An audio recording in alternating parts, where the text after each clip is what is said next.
Bismillahirrahmanirrahim. Assalamualaikum warahmatullahi wabarakatuh. Alhamdulillah rabbil alamin wa bihi nasta'in ala umur dunya waddin wa ala alihi washabihi ajmain amma ba'du.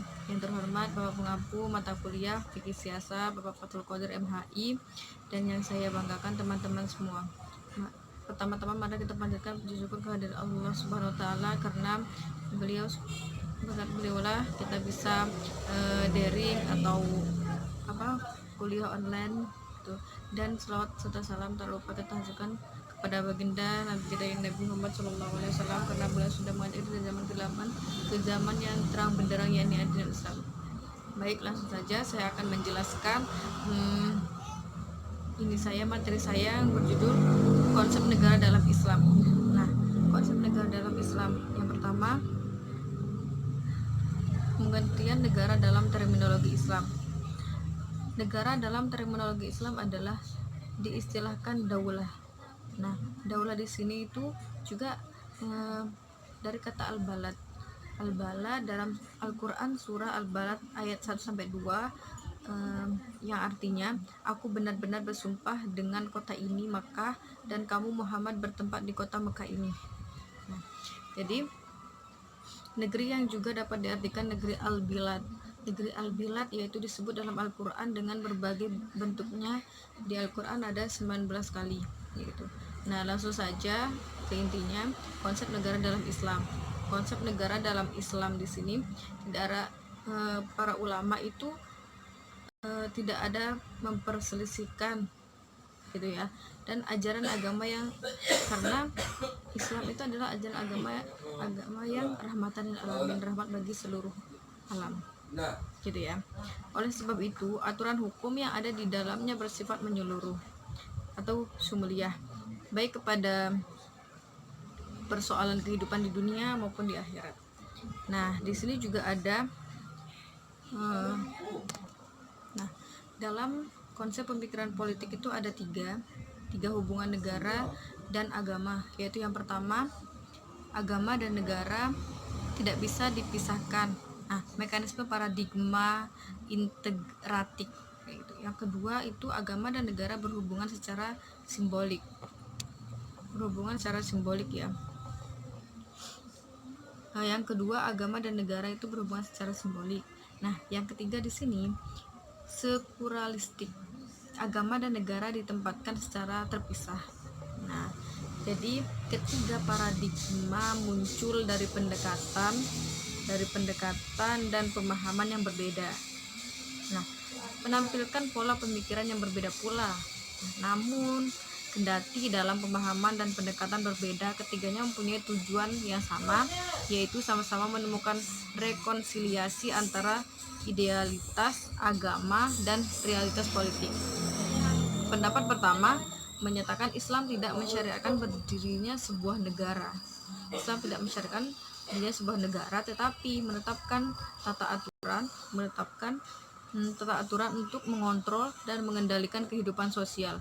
Sedangkan diutusnya Rasul ke dunia adalah untuk menyampaikan risalah agama yang lebih berorientasi akhirat.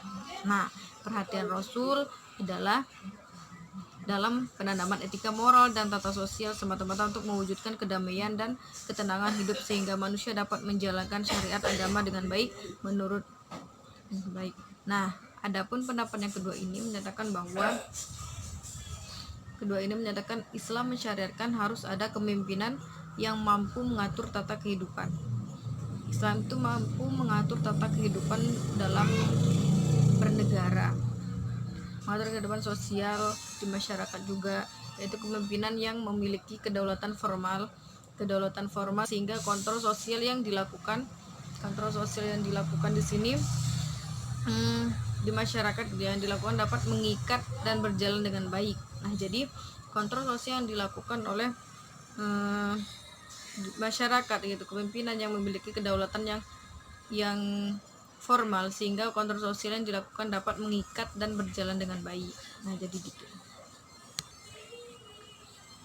Dan adapun landasan umum pendapat kedua ini adalah kaidah la yatimmu al-wajib illa bihi fahuwa wajibun. Nah, suatu kewajiban di sini itu dapat terlaksana sempurna kecuali dengan terpenuhinya persoalan lain. Nah, sehingga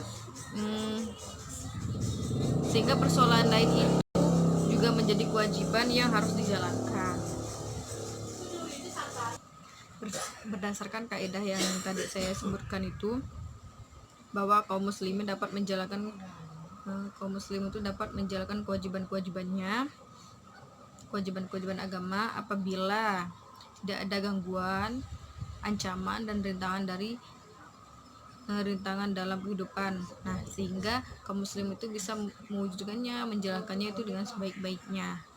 Itu kan setuju dengan cara memberikan perlindungan hukum seperti itu. Hak perlindungan hukum. Nah, hak menjalankan kewajiban agama tersebut bisa terwujud dengan berbagai cara gitu ya.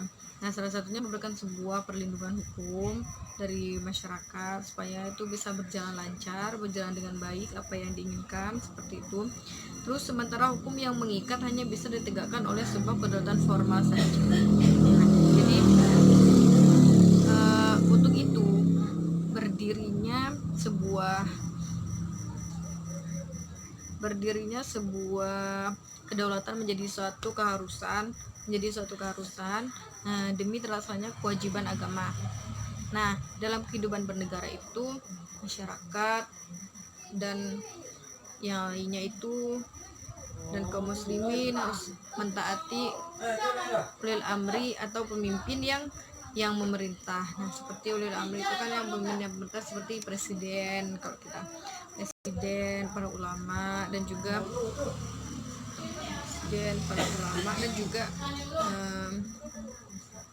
para menteri-menteri yang memimpin kita seperti itu ya. Nah, karena beliau itu